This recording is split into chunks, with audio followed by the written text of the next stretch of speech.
One of the battlegrounds where the Vietnam War was fiercely fought was in the air. At first glance, the subsonic MiG-17 fighters of the People's Air Force of Vietnam had no chance against the supersonic F-105, F-4, and F-8 jets of the United States Air Force, which were also equipped with air-to-air missiles. Based solely on equipment, it seemed like an easy victory for the United States Air Force, USAF. However, much to the surprise of American aviators and strategists, the North Vietnamese transformed their MiG-17s, nicknamed Green Snakes because of their color and shape, into one of the deadliest weapons in the skies over Vietnam. In today's video, we will tell you how the People's Air Force of Vietnam, PAFV, devised a strategy to neutralize technically superior USAF aircraft and why the Vietnamese carried out a deadly revenge after the American attack on August 23, 1967, in the skies over North Vietnam. Stay tuned for another fascinating episode of military aviation. Let's get started.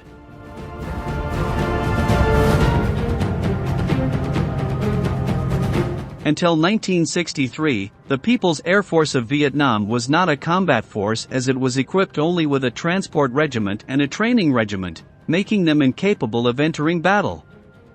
However, there were firm plans to address this military security gap by acquiring fighters and fighter bombers from allied countries, primarily the USSR and China. Thus, on February 3, 1964, Lieutenant General Hong Van Thai, Deputy Minister of Defense of North Vietnam, ordered the creation of the 921st Fighter Regiment Sa Du or Red Star. A few months later, on August 6, each of the 31 graduated North Vietnamese pilots was assigned a MiG-17, marking the beginning of the famous aircraft's career in the ranks of the PAFV. Initially, the USAF underestimated the air power of their enemy, as they possessed much more modern and powerful units than the Vietnamese. Many American operations such as Pierce Arrow, Flaming Dart I, and Flaming Dart II encountered no aerial opposition from the Asians, which increased American confidence. However, this inactivity was deceptive because the PAFV was refining its tactics to confront the fast and numerous American aircraft with good chances of success. What the USAF considered weaknesses turned out to be precisely where the PAFV found ways to make the MiG-17 excel. This aircraft was slower than its rivals, which made it highly maneuverable in close combat. This gave it an advantage where the heavy 37mm and 23mm projectiles from its cannons could tear through the engines of American aircraft. At that time, air-to-air missiles were often quite inaccurate, while the Vietnamese MiG's NR 37mm cannon and the two NS 23mm cannons, operated by spectacularly trained gunners, rarely jammed. In comparison, the US Navy's F-4B and the USAF's F-4C didn't have integrated cannons, and the F-8 Crusader had 420mm cannons, which were much less powerful than the MiG's armament. Only the F-105 Thunderchief had better equipment, as it used the 20mm M61 Vulcan rotary cannon, capable of firing 3,000 rounds per minute. The downside was that these planes often flew loaded with bombs, which largely neutralized this advantage.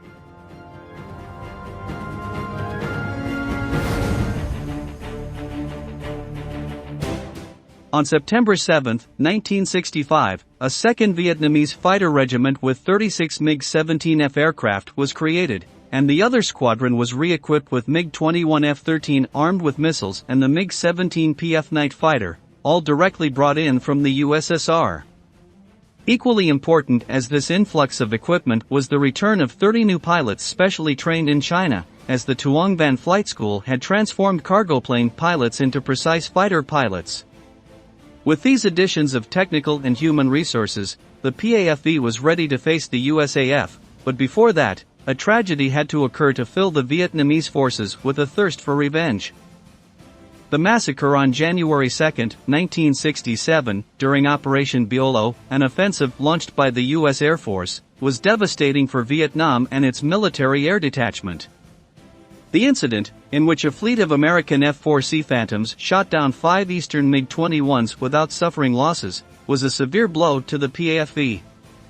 These invaluable aircraft from the Soviet Union were at serious risk of being wiped out if the war continued in those conditions. With a bold and intelligent strategy, the PAF's High Command decided to cancel all MiG-21 missions until proper tactics, both defensive and offensive, could be prepared. Therefore, it was once again the task of the MiG-17s to carry out most of the missions while thinking about how to utilize the other aircraft. This is how small groups of 2 or 4 MiG-17s began to carry out attacks only against the most significant American incursions. The tactic was simple. These swift attacks were followed by an even faster retreat to avoid casualties in these squadrons. During this period of inactivity, the Vietnamese air forces focused on studying and planning based on the intelligence they were gathering. The information obtained from observing American attacks and interrogations of captured American prisoners of war brought extremely valuable insights to the PAFV. They managed to find out that U.S. fighter bombers often used the same entry routes into Vietnam repeatedly. This information would allow the Vietnamese to position their aircraft in the right place at the right time to take intruders by surprise and engage them in close combat where the MiG could fully exploit its advantages and shoot down its enemies. When the PAFV returned to combat, they had a new tactic called the double attack, which maximized the advantages of their aircraft. In the double attack, the MiG-17s would attack head-on and at low altitudes, acting as bait for the escorting F-4 fighters. Once the Phantoms fell into the trap, they were surprised from behind by the MiG-21s. These MiG-21s would shoot down the F-4s and Thuds with their infrared-guided missiles.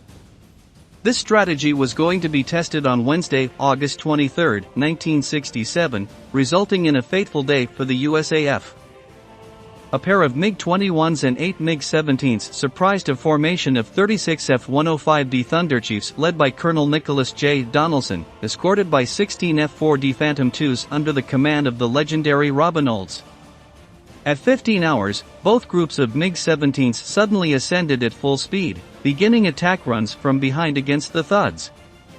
Taken by surprise, the F-105 pilots released their bombs before reaching their target in Vinh Yên, disrupting their mission and attempting to defend themselves. Alerted by the frantic radio messages from the fighter bombers warning of the dangerous presence of the MiGs, Olds ordered the F-4s to accelerate and head towards the attack location. Neither he nor his pilots realized that the MiG-17s were bait. At that moment, the 2 MiG-21s, piloted by Nguyen Nhat Chiu and Nguyen Van Cock, took the Phantom Squadron forward by surprise and shot down 2 of them with a group of R-3S missiles. The F-4D aircraft were seriously damaged, killing both radar operators, Lieutenant Charles Lane and Captain Ronald N. Sitner, and forcing the pilots, Captain Larry E. Kerrigan and Major Charles R. Tyler, to eject, saving them, although they were soon captured as prisoners of war. To further increase the confusion and helplessness of the Americans, moments later, the leader of the second group of MiG-17 FS, Chow Tan Tin, managed to position himself 250 meters behind the last group of Thunderchiefs and opened fire on the leader.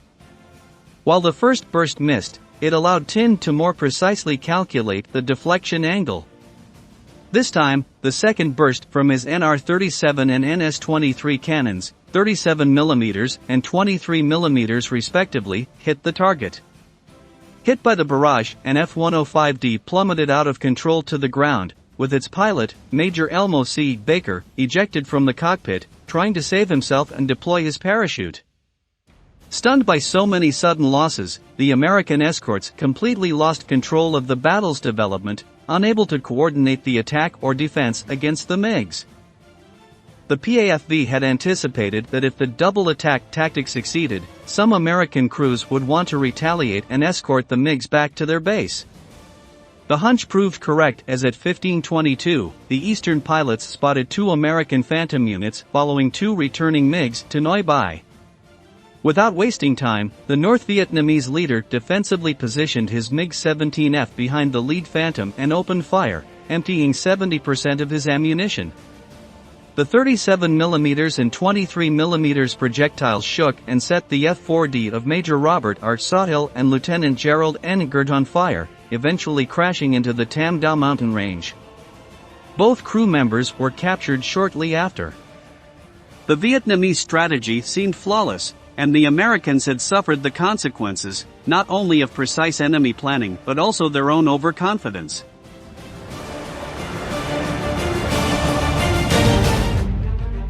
This day, August 23, 1967, is considered in American military literature as Black Wednesday or Miracles Negro. The losses in this incident were significant: 5 aircraft lost in aerial combat, 4 F-4Ds and 1 F-105D, plus another F-4D shot down by Vietnamese anti-aircraft artillery, 5 aviators taken as prisoners, and 3 pilots killed. Without a doubt, this aerial battle can be considered not only the North Vietnamese counterpart to the famous Operation Biolo in January of the same year, but also a masterclass in how to exploit technical disadvantages to defeat the enemy. Beyond the losses, this day left the American High Command in shock to the extent that President Lyndon Johnson ordered a 2-month halt to attacks on Hanoi and its transport routes. We are now reaching the end of this presentation, and we wanted to ask you, what do you think was the main cause of Black Wednesday, the carefully planned strategy of the People's Air Force of Vietnam or the overconfidence of the Americans? Please share your opinions in the comments below. That concludes today's video, and we appreciate you for staying until the end. We look forward to seeing you in the upcoming episodes of Military Aviation.